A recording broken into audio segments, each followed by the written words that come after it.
In today's video, I'm going to teach you docusign, how to set up fields to fill out a purchase and sales agreement. 5 minutes. First, log into your docusign account.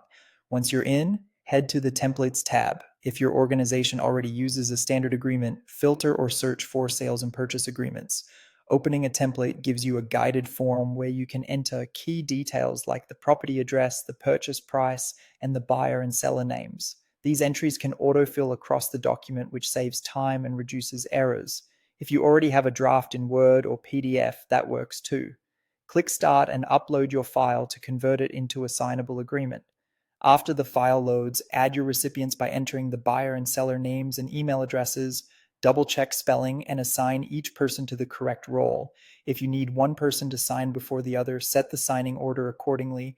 Next, you'll move to the tagging screen where you place fields on the document. Use the side menu to drag and drop sign, initial date signed, and text fields exactly where they belong, on signature lines, initial boxes, and any blanks that need input.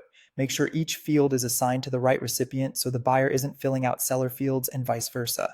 For critical items like purchase price, earnest money, and closing date, mark those fields as required so signers can't skip them. Where available, apply formatting or validation, such as numbers only for currency or a proper date format, to keep entries consistent. If your agreement has addenda or disclosures, place initial fields on those pages to confirm acknowledgement.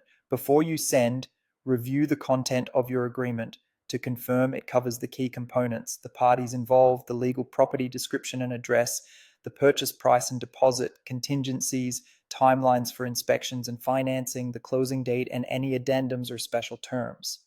DocuSign manages signatures, but it's up to you to ensure the document itself is complete. Use the preview feature to step through the document as each recipient and verify the fields appear where expected. When everything looks good, click Send. Both parties will receive an email invitation to review and sign from any device. You'll see real-time status updates, and when everyone finishes, you'll get a completion certificate and a finalized copy for your records. That's it. Whether you start from a template or upload your own draft, you now know how to place fields, require critical inputs, and send your purchase and sales agreement with confidence.